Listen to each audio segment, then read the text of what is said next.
everyone, good afternoon, and we are going to start the mini exporting masterclass right now. First of all, I want to thank you all for buying a copy of A to Z of mini exporting in Nigeria. How to build a multi-million dollar empire exporting foodstuffs. And yes, I have made personally quite some amount of money running into millions, hundreds of millions of naira exporting foodstuffs to Europe and some other parts or continents of the world. But to Europe majorly, I have done a lot of shipments around that area or part of the world that makes me to be able to write this book that is titled A to Z of Mini Exporting in Nigeria. Now, so what I did with the book is just to share competent ideas that can be used to kickstart your own foodstuff exporting business. Because when it comes to mini exporting is not just about foodstuff. It is not just about food. It has to do with different items or different products, from fashion products to commodities, to artwork, to even services and different things that you can send, whatever product that maybe you are producing yourself, and you want to start shipping it out there to other countries in small scale, bit by bit. These are foodstuff, or let me say mini exporting segment, because like our company, for instance, AGX Africa Limited, we do a lot of containerized exports. And when we are talking about containerized exports, which is exporting via sea freight, exporting in containers, 40-feet containers, 20-feet containers, those are containerized export. When you are doing containerized export, the whole process, the whole system is different from when you have just something that is 1 kilogram, 5 kilogram, 10 kilogram, 20 kilogram, 50 kilogram that you want to also send out to other countries around the world. So this is why we said, or why we call it mini exporting, which is you sending out or you making your shipment in very small quantity. So as low as 1 kilogram, 500 grams, you can send items out, even up to 2 tons, 1 ton. You can ship items to other countries, like the United States, like China, Dubai. One good thing about when we focus on foodstuff exporting, the good thing is that several Nigerians are traveling out of the country. They are traveling out of Nigeria. So because of that, we have a lot of our colleagues, a lot of our friends, a lot of our families out there in other parts of the world, in the US, in the UK, in Japan, in Hong Kong. Just 2 weeks ago, I was having a meeting with a friend or a colleague who lives in Hong Kong. So I want in my mind, deep in my mind, I was thinking that, oh, what a Nigerian doing in Hong Kong? But you have Nigerians like that in every part of the world, everywhere in the world. I have friends in Japan, I have friends in South Korea, I have friends even in Australia, in very far places. where you think maybe Nigerians are not, there are Nigerians there. Nigerians are all over Africa, crawling throughout the countries in Africa, countries in Europe, countries that you've not even heard their name. Nigerians are there in Europe. So the advantage this gives us, we Nigerians at home, when it comes to foodstuff exporting, is that we have people who wants to buy foodstuff from us, or who want to taste their local dishes, what they used to eat in Nigeria, before they traveled out, like eba, like gari, like kamala, like fufu. They want to have a taste of this. So because of that, they are looking for someone who can send them quality food items or foodstuffs that can process, that can package these items and send to them. So the market keeps increasing and increasing and increasing. Just I think that it was last year where when there were a lot of medical doctors traveling out of the country. The government had to step into it, that kind of thing. Now, apart from that, that was just because maybe we all know about it. But if you go to the international airport, or maybe you go to the Nigerian passport office, you see the rate at which, in fact, at the passport office, as early as 6 a.m., 5:30 a.m., you will see a lot of crowd. You see crowd. It will be crowded. Why? Because people are trying, they want to leave the country by all means. So some people, they want to further their education. For some people, they are looking for, greener pastures, better jobs, better opportunities, and all that. So when you look at all these, it gives you the mindset that the market is out there waiting for who is going to be able to take opportunity of that market. So now for this particular session of mini exporting masterclass, we are going to be looking at or focusing on foodstuff categorization and packaging, which is very important because you need to know how to package your foodstuffs, your food items.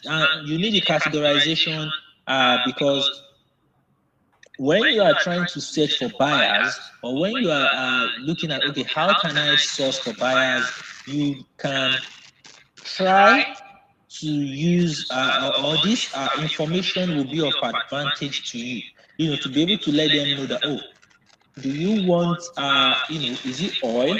Is it nuts? Or what exactly do you need? What exactly do you need? So this is also very, very important and crucial. So we'll go into our slides now. From the first slide,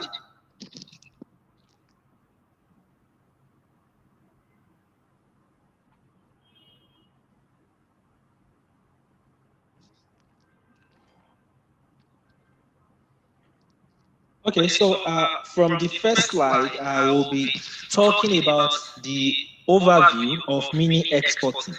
Overview of mini exporting. So mini exporting is, just a branch of exporting, and as we know that exporting is, or exportation is the movement of either goods or services from one country to another country in exchange of foreign exchange. For foreign exchange. So when you do this in very small quantity, in piecemeal, in bit by bit, usually it's by air freight and not sea freight. We call it mini exporting. So it could be anything. It could be brooms. It could be that maybe you are making brooms down here, and you have someone in China or someone in the United States that wants to buy, let's say, 5 pieces of brooms from you, or a dozen of brooms. You can't say you want to take a container. You want to book a container just to ship that broom to, just 12 pieces of broom or units of broom to your client in the US. So basically, you have to use air freight, and air freight which is faster and all that. So that's mini exporting, because what you are sending out at that particular time is still relatively small compared to containerized export. So mini exporting is moving or selling goods, products, items to buyers from other countries in smaller quantities as low as 1 kilogram and as high as 1 to 2 tons via air freight. So the currency you get from mini exporting can be your local currency, and it can also be a foreign currency. So depending on the agreement between you and your client and the person that is buying the item from you. Now, there are advantages of mini exporting, which is why is mini exporting, why is it important? What are the advantages of mini exporting? One is it is fast. It is very fast. You can take, let's say, 25 liters of palm oil to your freight agent, and in the next 72 hours, your client already got it. So it is fast. It is very fast while you are shipping out or while you are sending out, unlike sea freight that can take months. So when your container is on the ocean, for instance, I still have a container on the ocean going to a country in the EU. It has been on the ocean for the past, I think, like 30 days now. So, but it's in the EU right now. But though it's not at the port of its destination, but it's actually in the EU, and it has been on sea for the last 30 days. So what am I trying to say is mini exporting saves a lot of time. Before you know it, in just 48, 72, 4 working days, your client already has the item or the product. It saves time. It saves a lot of time. You can do mini exporting without documentation. Yeah, in the sense that all you have to do is hand over whatever you want to ship or whatever you want to send to your freight agent. Just like I explained in the book, in the A to Z of mini exporting, the importance of freight agents and cargo handlers. So all you just have to do is to get your items or your goods and deliver it to them. Once you deliver it to them, they will just take it up and send what you want. They won't be thinking about giving you this certificate, that certificate, this certificate, that certificate, whatever is needed. They will just get it done. So it's something that you can do that you don't have to start worrying about, oh, how do I get this certification? How do I get that certification? How do I get this certification? Because usually, even when you want to send something that is, let's say, like 1 kilogram, 1 kilogram of food item, it's something that someone who is actually traveling to that same destination can just put into his box without any, many documentation or anything that is needed. So because of that, it's not like a containerized export where you need proper documentation, because the customs over there have to look at it. They have to look at the document, the certification, if everything is properly done, if the whatever you are sending or you are shipping into their country, if it's genuine, if it's of quality, if it contains no diseases and all that. They do this too for whatever you are sending through air freight, but not as much as the containerized cargoes. So not as much as, oh, I have to send the documents to the person that is over there for the person to use to clear the goods. No, it's not needed when what you are dealing with is just export.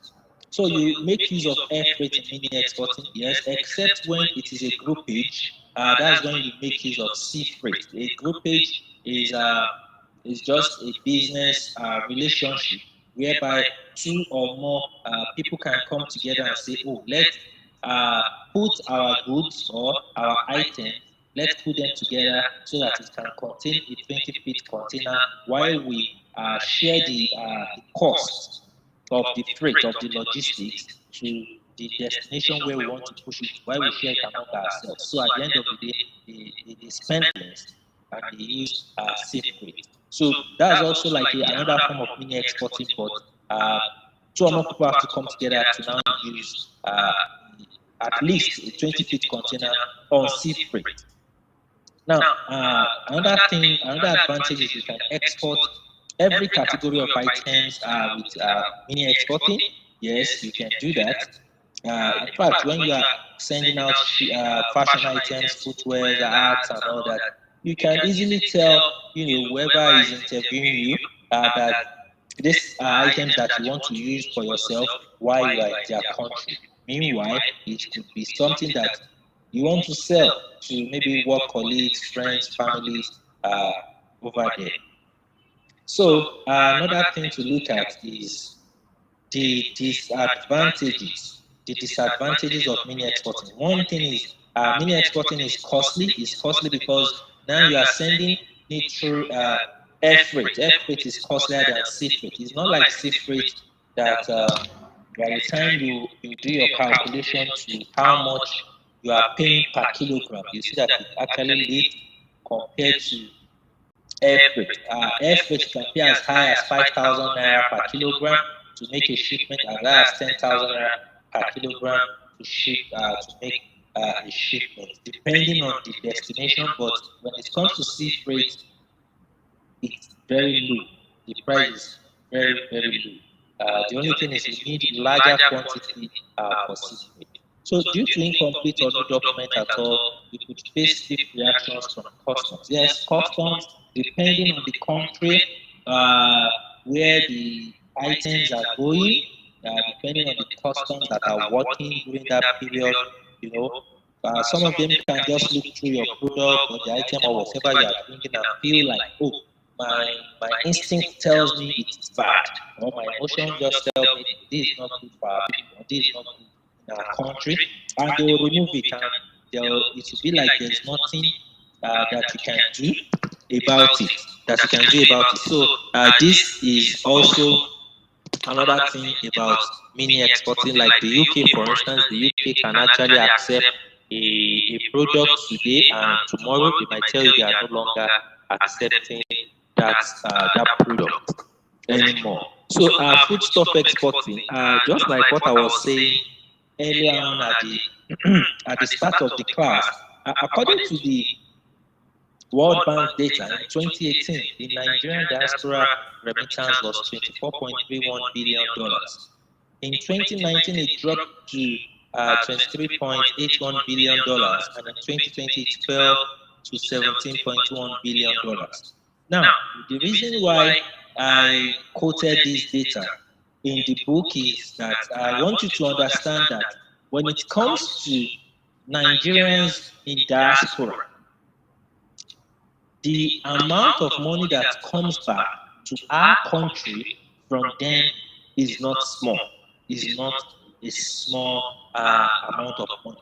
And that's why when you look at the calculation from World Bank, what they are saying is that the money that Nigerians in diaspora are sending back to Nigeria, it makes up 4% of Nigeria's gross domestic product, that is GDP, as at 2020, when it has dropped to $17.1 billion. So now you need to ask yourself the question that out of this $17.1 billion that was remitted in 2020, how much went to you? How much did you get? So it's not a question of maybe my uncle is in the US, I have relatives abroad, I have some friends or colleagues overseas and all that. So you might not even know anybody over there. All you just have to do is to start your own foodstuff export business or mini exporting business, and with hard work, with strategic work, you get your first client and your business scales from there. So, according to the United Nations Department of Economic and Social Affairs, Nigeria has a diaspora population of 1.7 million as of 2020. So now, if you look at it as of 2020, Nigeria has 1.7 million people in diaspora, different countries around the world. Now, if you look at the calculation of the remittance of that year, it means that one Nigerian abroad is sending back $38,428 to Nigeria.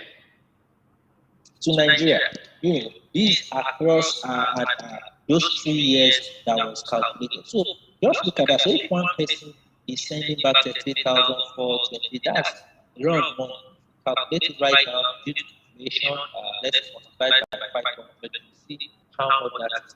It's a lot. So if you look at that, at least you as a foodstuff exporter should be getting something out of these remittance. So there should be like a percentage of these remittance that comes to you, because look at our brothers and sisters in the US, in the UK, Australia, in different countries like that, even in Kenya, in South Africa, you see them putting on Ankara, you see them eating semo, eating pounded yam, eating okra soup, eating doing party, going putting on agbada and different things, putting on beads, wearing ashos, which is like this traditional wear for traditional weddings and all that. Yoruba traditional wedding. You see headgear, different headgears. All these things, how are they getting? And where are they getting it from? Who is supplying them? Who is sending it to them? Have you asked yourself this question? So these are some of the things that no, Nigerians in diaspora are, there's a popular saying that Nigerians are everywhere. Nigerians are Africa, everywhere in Africa, we're in Europe, we're in Australia, we're in Asia, we're in the Middle East. There's no place you get to around the world where there are no Nigerians. Where there are no Nigerians. So we get to see Nigerians everywhere. Then to categorize foodstuff, categorization, we have the raw food, we have cooking oil, we have spices and herbs, we have fish, we have frozen foods, we have vegetables, we have swallows, we have fruits, we have nuts, we have canned foods, we have dairy products, we have snacks, we have beverages, we have herbal mixtures. Now, one reason why you have to pay attention to foodstuff categorization is that it helps you to analyze, it helps you to understand what part of the market or what part of this foodstuff exporting business you want to go into.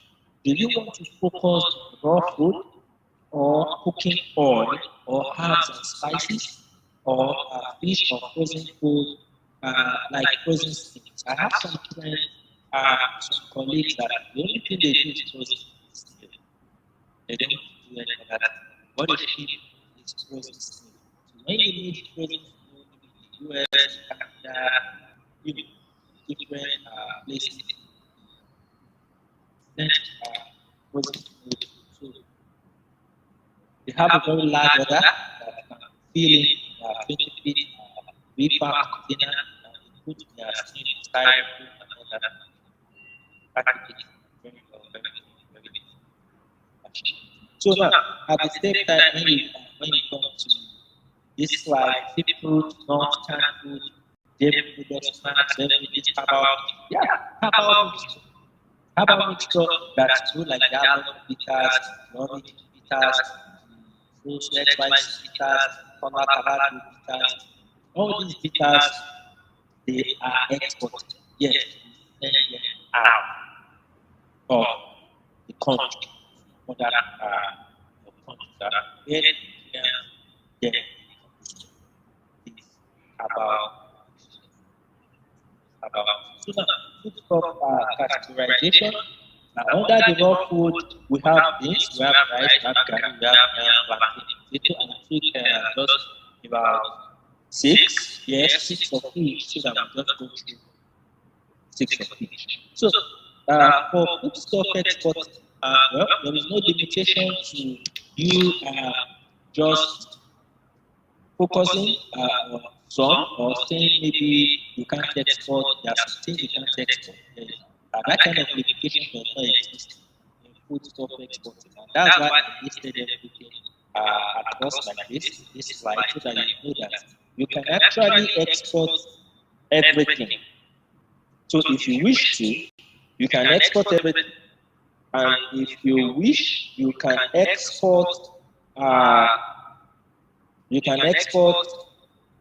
just the things that you focus on, or just the things that you are focused or that you select. That you select. So you can select maybe beans and rice, or you select just potato and plantain. So whenever anybody needs product items coming from this, they know that they have to come to you, they have to call you, they have to talk to you. This also helps you to know the kind of products should in case you have the vision or the idea to produce your own finished product, to make your own finished product. That this is what I'm making this announcement, sending it out for export. This also helps you with that. So other cooking oil, there's palm oil, there's vegetable oil, there's coconut oil, there's groundnut oil, there's soybean oil, and kernel oil. Under spice and herbs, there's ginger, there's garlic, there's turmeric, basil, there's bay leaf, there's seasoning cubes. Under fish, you have crayfish, you have smoked fish, you have salt fish, you have smoked fish, you have fried prawn. Under frozen food, you have chicken, you have crab, you have lobster. So all these frozen foods, what it takes is how you have packaging. Because after cleaning up process and all that, you have to package it styrofoam containers, which serve as coolers for the ice. For the ice. So for let's say you are sending a lot of it to be placed in reefer containers, but if it's not going through containers, they are cooling instruments that is used at the airport for take it up to destination. So we also have vegetables. Now these vegetables, bitter leaf, pepper, pumpkin leaf, leaf, these vegetables, they are aged processed, said that maybe you are going to fry little pieces, then dry. That's one way to look at it. For some, like the bitter leaf, you have to squeeze it, you have to maybe boil it in hot water, squeeze it, and all that, and dry, so as to bring the best flavor out of it, so as to make sure that it lasts. You can take this when you dry your pepper, you send it can't spoil. So all this you have to look into. Then there's swallow. In swallow, we have the fufu, we have cassava flour, we have corn flour, we have plantain flour, there's odorless, there's semo. So all these are products that you can produce yourself, or you can just go to the market and buy it. It doesn't matter your choice or your decision. So for fruits, we have avocados, we have apples, there are plums, soursop, star apple, or nuts, there's groundnut, there's kola nut, there's walnut, there's bitter kola, there's palm nut, there's kernel nut. Then for canned foods, there's baked beans, tomato paste, chili, peanut sauce, sweet corn. Dairy product, there's egg, there's powdered milk, there's yogurt, there's cheese, there's goat milk. For snacks, we have the mix, different mix. This mix also is something that you can produce yourself. We have puff mix, there's pancake mix, there's the flour you use making chin chin, or even the chin chin itself. Like one of my prospective clients, who is also a sister in Baltimore, in Maryland, in the United States, actually asked me to send coconut chips to her. Yes, coconut chips to her. And according to her, there is one of the supermarkets in her community around her. This coconut chips sells a lot. Like it's always in demand. So she was telling me that if we can make coconut chips and send to her, we can make quite a lot of money from it. So you need to look into this kind of snack also that you can make a lot from. So beverages is there where different drinks, packaged drinks in bottles, in cans, are also exported. Like Maltina, for instance, is one of the drinks that we export to Nigeria. We export a lot of Maltinas, a lot of Amstel, Malta, a lot of this kind of malt drinks. Then we have the herbal mixture. Like I mentioned earlier, the Alomo Bitters Origin Traditional Agbo. Traditional Agbo is just like all these women, men who what they do is make herb drinks to cure different kinds of sickness, diseases, hives, and all that. So all those kind of traditional mixtures also are sent out, although for some you might need, depending on your destination, you might not be allowed into the country. So for some it's allowed. They won't actually reject it. So, but most especially but if the product is packaged like the Alomo, like the origin, like the Busu Bitters, and like it should be allowed, because for those products they are already packaged, branded, they have the manufacturing date, they have expiry date, they have the batch, the batch codes and all that, which is very important or crucial when you are the one manufacturing or producing your own product, your own food product, and you are not just going to the market to buy it. So, foodstuff packaging. How do you package your food stuff? How do you package your food stuff? You package foodstuffs in bags, in boxes, in cans, in cartons, flexible packaging, the styrofoam, pallets, trays, wrappers, aseptic processing. So these are various or different ways in which you can actually package your food stuff.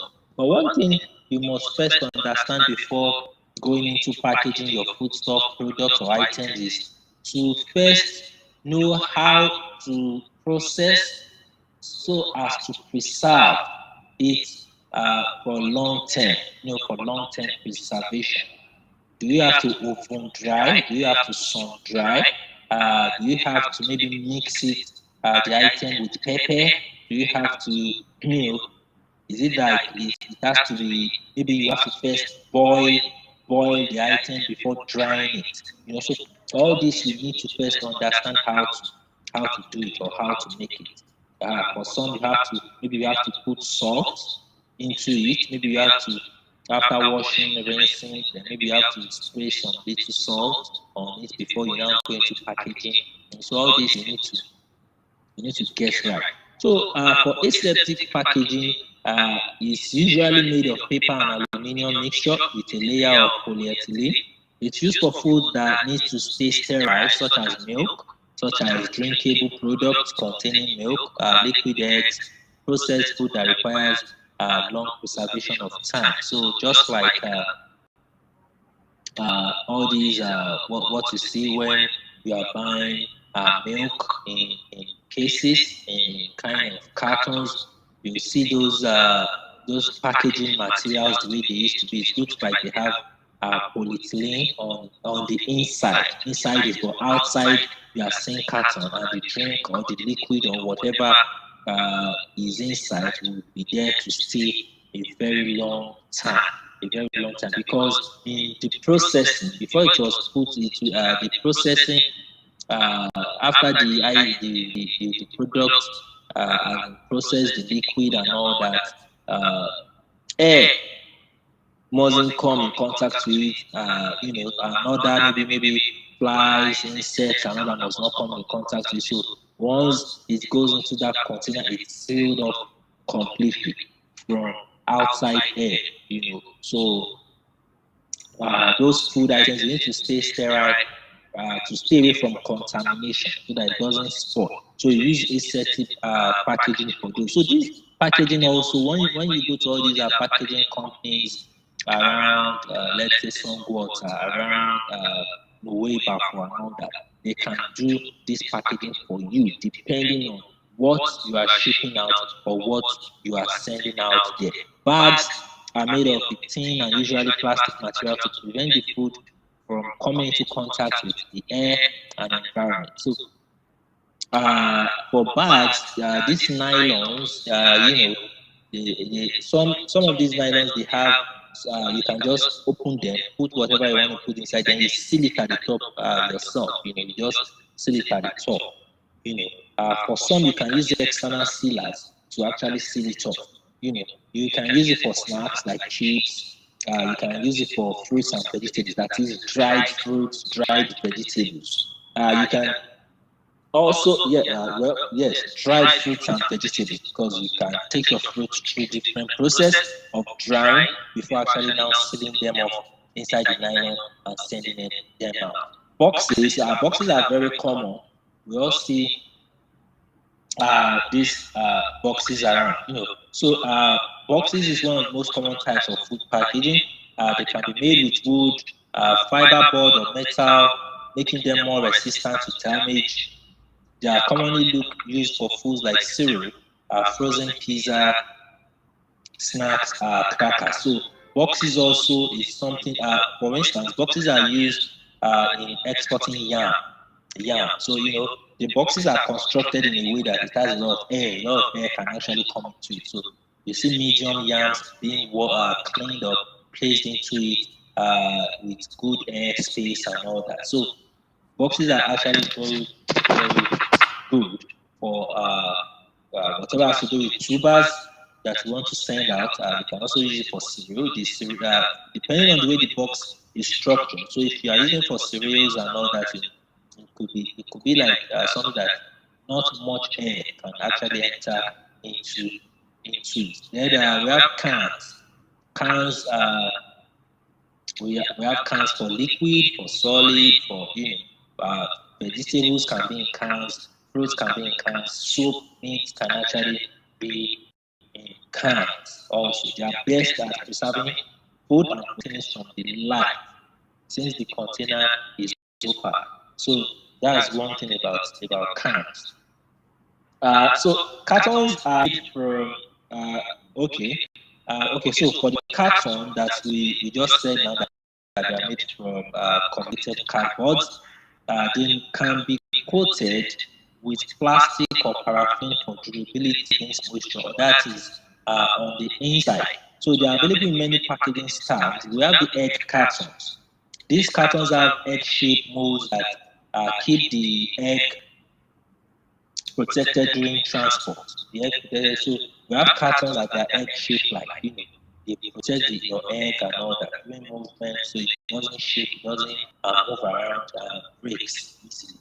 We have aseptic cartons, just like the one we just spoke about now, the aseptic packaging, whereby the inside we have a kind of nylon-like and all that. So we can use this for juice, for milk, and also if you are in the supermarket, if you look at the cartons for drinks like Chivita, yes, like Chivita, other drinks in that area, even let's say like your Hollandia milk or Hollandia yogurt or that kind of, you can see the differences in that kind of cartons and all that. Yeah, those packaging materials can come at a little bit high, on the high price, on the high side, but depending on your client, the person you're actually selling to, will determine the kind of product or the kind of package that you are going to finally settle down for. So depending on your negotiation, depending on the pricing and all that, then if the buyer is not specifying, is not telling you that, oh, use this kind of carton to package this product for me. So you are actually free to package in a way that will also be profitable, for you, durable for the product that you are sending out. Very, very important. You don't want to send something that your client over there is now complaining to you that it has spoiled before it gets to him or her. We have folding cartons also that are made as flat cardboard pieces to be assembled by the food manufacturer. So this one, a lot of my colleagues use it. We also use it. The folding cartons, because you are going to be the ones now pull it out, bring it up, put sellotapes on it after you place whatever you want to place there. Then we have the gabble top cartons. This carbon style gabble at the top can be pinched and pulled open, just like that Hollandia milk carton that has like a triangle. So you can just pinch the top and just tear it out yourself. And so we have things. Yes. So all these you can get their quotation, their pricing from different packaging companies around. Then we have the wrappers that take plastic packaging that protect food from the environment.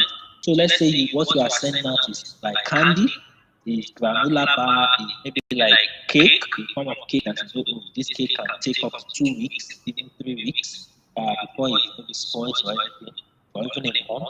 So you can use wrappers, nylon wrappers for this kind of products. We have pallets also. You can use pallets. Pallets are used to transport large quantities of food containers. The product is usually wrapped for extra security on the inside of the pallet. So we have flexible packaging, is a non-rigid package that can take on any shape like bags, protects the content from the environment and extends their shelf life. An example of flexible packaging bag salad variety. Now, one thing about all these packaging is some of them, by the time you do your calculation, because for instance, let's say 1 kilogram of the item that the client is buying is 5,000. The packaging material is costing like 10,000. So if you are giving your client like total cost of 20,000, I don't know, own markup, let's say 25,000, it looks very high side because the client can actually call a friend or a family or a colleague, the same environment, and say, hey, how much is this? And that will just leave 5,000. So the client will look at, oh, you are costing 5,000. Meanwhile, it cost us 5,000. So because of that, just say, call someone and say, buy this so and so, 5,000. But at the end of the day, by the time the item or the product gets, might not get very good or fresh quality standard what they won't have understood the processing that was put into it, logistics, packaging. So all these you need to review, analyze to make sure that the price is not too much on the high side. By the time the product gets to the food products or the food items is still very fresh, going to last long, and quality is not going to reduce. These are very, very crucial. Very, very crucial. So styrofoam boxes are used for like frozen food, frozen snail, frozen meat, frozen fish, and like box containers also. You just place them inside the cover, place into other containers that controls, regulates the temperature. Make sure that what you actually put into it stays frozen. For instance, let's say it's a 40-feet container or a 20-feet container. It's going to be frozen like that till it gets to its destination. Maybe the US, maybe Canada. So it's going to stay frozen that way. So it's very important that you understand how to package this foodstuff item or the food item,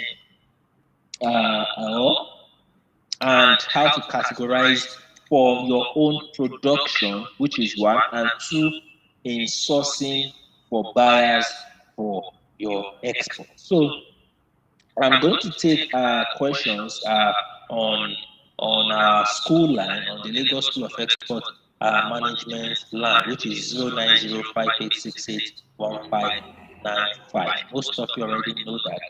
So we'll be taking all the questions from there.